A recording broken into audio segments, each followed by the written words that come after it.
নবীর পক্ষে রাজপথে আন্দোলন করতে গিয়ে যদি নিজের বুকের রক্ত দিতে হয়, রাজপথে বুকের তপ্ত রক্ত ঢেলে দেব, ফাঁসির কাস্টে চলতে হয় ফাঁসির কাস্টে চলবো। কারা কারা বস্তুরা শুধু হাত দেখতে চায়? লিল্লাহি তাকবীর, লিল্লাহি তাকবীর। আল্লাহ রাব্বুল আলামিন সত্যিকার অর্থে নবীর প্রেমে আমাদেরকে আশিক হওয়ার তৌফিক দিন, বলুন আমিন। যে কথা বলছিলাম, আল্লাহ হাবিব সাল্লাল্লাহু আলাইহি ওয়াসাল্লাম এত কিছুর পরেও, চাচা আবু তালেব এত ভালোবাসার পরেও ঈমান নামের নিয়ামত যখন তার নসিব হলো না, নবীজি তার পিছনে দাওয়াতের মেহনত ছেড়ে দিলেন না। আল্লাহু আকবার। আল্লাহর হাবিব সাল্লাল্লাহু আলাইহি ওয়াসাল্লাম খবর পেলেন চাচা আবু তালেব অন্তিম মুহূর্তে শহীদ। চাচা আবু তালেব মুমূর্ষু অবস্থাতে রয়েছেন, চাচা আবু তালেব ইন্তেকাল করবেন এমন অবস্থাতে রয়েছেন, মরজে ওফাতের মধ্যে রয়েছেন। নবীজি তার কাছে ছুটে গেলেন। আল্লাহু আকবার।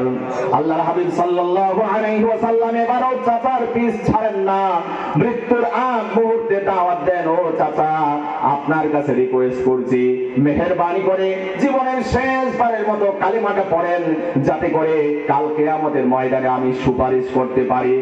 আল্লাহর হাবিব সাল্লাল্লাহু আলাইহি ওয়াসাল্লাম যখন এই দাওয়াত দিল মৃত্যুর আগ মুহূর্তে, এরপরেও চাচা আবু তালেব বারবার ভাতিজার চেহারার দিকে তাকায়। পাশেই শিওরে অবস্থান করছে আবু জাহাল এবং আব্দুল্লাহ ইবনে আবি উমাইয়া, তারা সহ আরো অন্যান্য কাফেররা অবস্থান করছে। আবার ওদের চেহারার দিকেও তাকায়।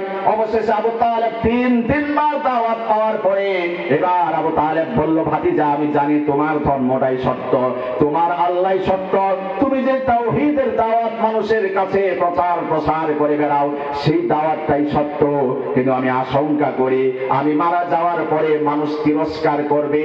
আব্দুল মুত্তালিবের বংশ, আব্দুল মুত্তালিবের বংশধর হয়ে এসে মুহাম্মাদের কালিমার দাওয়াতকে অ্যাকসেপ্ট করলো, এই তিরস্কারের ভয় যদি না থাকতো আমি তাহলে তোমার কালিমা গ্রহণ করতাম।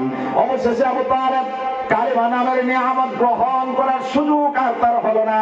আল্লাহ রাব্বুল আলামিন আয়াত নাজিল করে দিয়ে বললেন, মা কানা লিন-নাবিয়্যি ওয়াল্লাযীনা আমানু আন ইস্তাগফিরু লিল-মুশরিকিন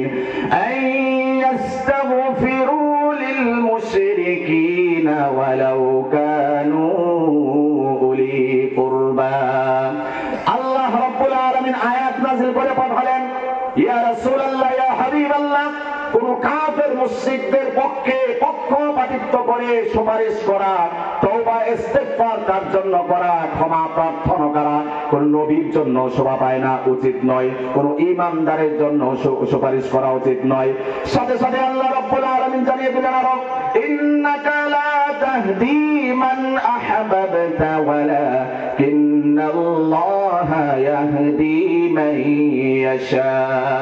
ইয়া রাসূলুল্লাহ, ইয়া হাবিবাল্লাহ, আপনি যাকে পছন্দ করেন, ভালোবাসেন, লাইক করেন, আপনি চাইলেই তাকে হেদায়েত দিতে পারবেন না, বরং হেদায়েতের একমাত্র মালিক যিনি, তিনি হচ্ছেন কে?